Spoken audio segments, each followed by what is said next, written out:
Okay అండి. చూడండి next question ఇక్కడ ఏంటంటే ఇన్ త్రిభుజము ఇన్ ట్రయాంగిల్ పిక్యూఆర్ అనే త్రిభుజంలో R is equal P plus Q అన్నాడండి. దిస్ ఏమిచ్చాడంటే R is equal P plus Q అంటే angle R is equal angle P angle queue.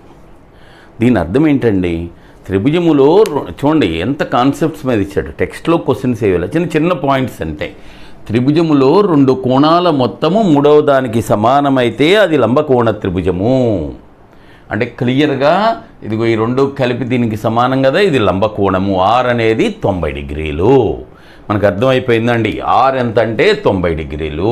ఇదిగోండి డయాగ్రామ్ వేసుకోండి. ఇది ఆర్ అండి, ఇక్కడేదో పి ఇక్కడేదో క్యూ. ఆర్ ఎంత 90 రైట్ బాన్ ఉంది. అయితే ఇంకా వాల్యూస్ ఏమి ఇచ్చాడు, పీక్యూ అంటే ఇది కర్ణమే కదా, 90 ఎదురుది ఎంత 25. అలాగే పిఆర్ అంటే ఇది 24. సో ఇక్కడ చూడండి మళ్ళీ పైథాగరన్ త్రికాల కాన్సెప్ట్ మనం ఏం చెయ్యక్కర్లా. పైథాగరన్ త్రికాలు ఏంటి 7, 24, 25 కదా, ఇంకెవరు చెప్పక్కర్లా. దీని వాల్యూ ఎంత అవుద్దండి 27. 3, 7, 24, 25 కదా పైథాగరన్ త్రికాలు అంటే లంబకోణ త్రిభుజ భుజాలు. ఆ 2, 24, 25 పెద్దది కర్ణం 25. ఆటోమేటిక్గా మిగిలింది ఎంత అవుద్ది 7. అయిపోయింది. ఇక నిన్ను అడిగింది ఏంటి ఇప్పుడు చూసుకోండి, పిఆర్ మైనస్ క్యూఆర్ ఎంత. ఓకే, పిఆర్ అంటే 24, క్యూఆర్ అంటే 7. 24లో 7 పోతే your answer is 17. Okay, note చేసుకో. ఓకే చూడండి, ఒక కోణము యొక్క పూరక కోణం దాని సంపూరక కోణములో 25% ఉంది. ఆ కోణం ఎంత? సో ఈ కాన్సెప్ట్ అండి, పూరక కోణం సంపూరక కోణం. ఈ కాన్సెప్టు ఎస్ఏ వాళ్ళకు కూడా ఇచ్చాడు, ఎస్ఏ మ్యాథ్స్ వాళ్ళకు కూడా. ఒక కోణము యొక్క పూరకానికి దాని సంపూరకానికి రెండిటికి తేడా 90 ఉంటుందండి. గుర్తుంచుకోవాలి, ఇంపార్టెంట్ బిట్ అండి. ఒక కోణము యొక్క సంపూరకానికి అలాగే పూరకానికి రెండిటి యొక్క తేడా ఎంత 90. రైట్, అది గుర్తుంచుకోండి. ఇప్పుడు క్వశ్చన్లోకి వెళ్దాం. కోణము యొక్క పూరక కోణం దాని సంపూరక కోణములో ఎంత ఉంది 25%. 25% అంటే 4వ వంతు కదా, అంతేనా? 25% అని పావలా వాట అంటే 4వ వంతు. ఇదిగోండి ఇది సంపూరక కోణం. ఏది ముందు రాసిన పర్లేదు కదా, సంపూరక. అలాగే ఇది పూరక. మనకు తెలుసు పూరక కోణము సంపూరక కోణములో 25% అంటే 4వ వంతు. అంటే సంపూరక కోణం 4 భాగాలు అయితే ఇది 1 భాగం, దాంట్లో 4వ వంతు కదా, 4:1 అయిపోయింది. ఇంకా అయితే వీటి భేదం ఎంత, తేడా భాగాల్లో చెప్పండి. ముందు ఎన్ని భాగాలు, ఇది 4 ఇది 1 కదా, 3 భాగాలు. కానీ తేడా మనకు తెలుసుగా ఎంత, రెండింటికి తేడా ఇప్పుడే చెప్పుకున్నాం కదా 90. 3 దీంట్లో 30 సార్లు అంటే 1 భాగం 30. ఇప్పుడు నీకు ఇదిగోండి పూరక కోణం కనుక్కోవచ్చు.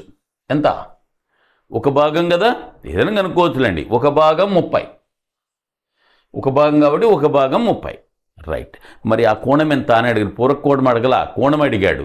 ఇదిగోండి 30 డిగ్రీలు అండి పూరక కోణం. ఆ కోణం ఎంత అవుద్ది 60 కదా, 60 అయితేనే కదండి 90లోంచి 30 పోతుంది, ఈ 2 కలిపి 90 అవ్వాలి.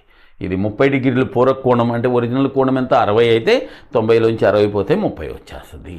దీని నుంచి అయినా చేసుకోవచ్చు. ఇదిగోండి 4 30 120 కదా, సంపూరక కోణం మొత్తం ఎంత 180 కదా, 180లోంచి 120 పోతే 60. ఎట్లయినా అదే వస్తుంది. ఏదో ఒకటి చాలండి, చూసుకోండి.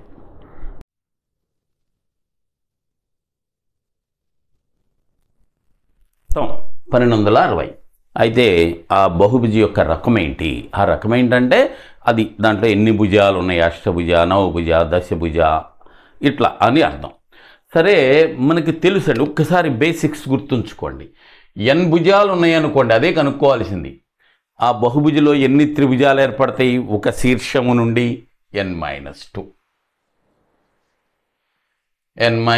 త్రిభుజాలు కాబట్టి ఒక్కొక్క త్రిభుజంలో కోణం ఎంత 180. ఫార్ములా గుర్తుంటే ఓకే, వెళ్ళండి గుడ్డండి. n-2 × 180. ఎందుకంటే n భుజాలు ఉంటే n-2 త్రిభుజాలు ఏర్పడతాయి. ఓకే, థియరీ ఇంకా తెలిసిన వాళ్ళు అయితే మన థియరీ మన దీంట్లో ఉంటుంది, చూసుకోండి జాగ్రత్తగా. దాన్ని 180 ఒక్కొక్క త్రిభుజంలో 180 డిగ్రీలు కాబట్టి n-2 త్రిభుజాలు అంటే n-2 ఇంటూ 180. కానీ దాని వాల్యూ ఎంత ఇచ్చాడండి వాడు? 1260. 0 అండ్ 0 అవుట్. 18 దీంట్లో 7 సార్లు, 7 18లు 126. ఆ -2 ఇటు వచ్చింది అనుకోండి, n ఈజ్ ఈక్వల్ ఎంత? 7 + 2. -2 ఇస్తే +2 కదా, దట్ ఈజ్ 9. అంటే 9 భుజాలు ఉంది అంటే అదేంటి? నవభుజి. 9 భుజాలు ఉంది అంటే దాని అర్థం ఏంటంటే అది ఓకే. ఇది ఆల్జిబ్రాలో భాగహారము సింప్లిఫికేషన్ క్వశ్చన్ అండి. చూడండి ఏమని ఇచ్చాడంటే దిస్ ఈజ్ దాని విలువ అడిగాడండి. ఏంటి దేని విలువ అంటే చూసుకోండి, 81 into 81 sorry into x⁴ - 5x³ + 6x² పైన కింద 27x ఇంటూ x-3. సరే, దాంట్లోంచి పైన x² కామన్ తీసేద్దాం. x⁴ ఉంది, x³ ఉంది కదా, x² కామన్ తీసేద్దాం. దానికంటే ముందు ఇది కొట్టేద్దాం, ఎందుకు ఎప్పుడప్పుడు పని అయిపోద్ది కదా 3 సార్లు. అందుకని 3x² ఇంటూ x² బయటకు వస్తే ఇక్కడ 4xలో 2 వెళ్ళిపోయింది, ఇంకొక x² మిగులుతుంది. -5 ఓకే. ఇక్కడ 3xలో ఒక x వెళ్ళిపోయింది, సారీ 2x వెళ్ళిపోయింది, x² కదా, 1 మిగులుతుంది. ప్లస్ 2x² వెళ్ళిపోయింది బై ఎంత? x. ఇప్పుడు దీంట్లో మనకి ఏంటయ్యా అంటే ఈ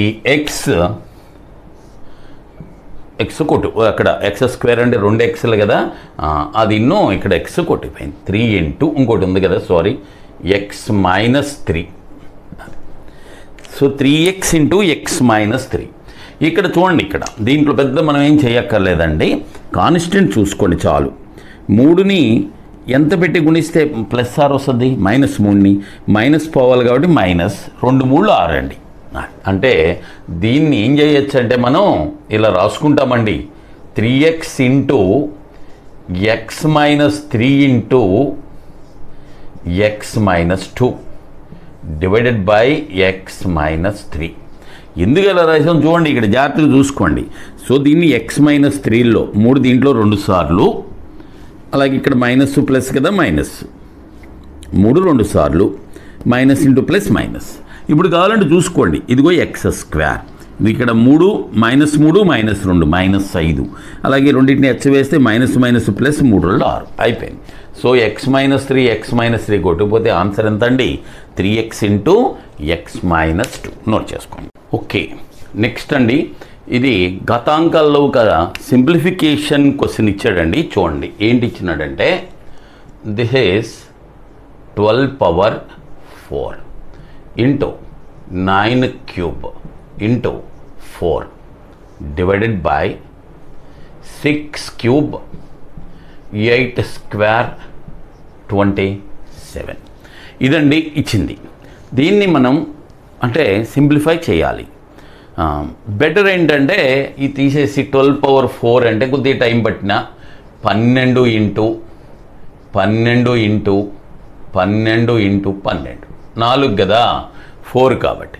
అలాగే 9³ 9 ఇంటూ 9 ఇంటూ 9, అలాగే 4 ఒకటే కదా, అది డివైడెడ్ బై 6³ అంటే 6 ఇంటూ 6 ఇంటూ 6.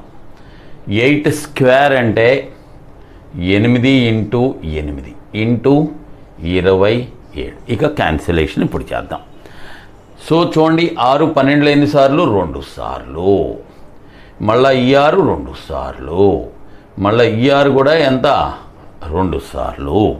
ఇప్పుడు చూడండి, 2 ఇంటూ 2 ఇంటూ 2 అంటే 8 కదా, 2 రోజులు 4 4 రోజులు 8. ఆ 8 కొట్టేసుకోండి. ఇదిగోండి, ఇది 8 అండ్ 8 అవుట్.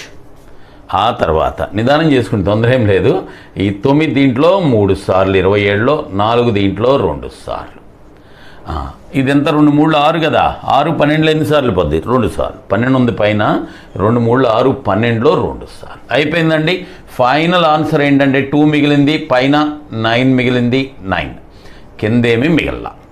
హెచ్చ వేసుకుంటే 9 9 81, 81 రోళ్ళు 162. That is 162. ఓకే.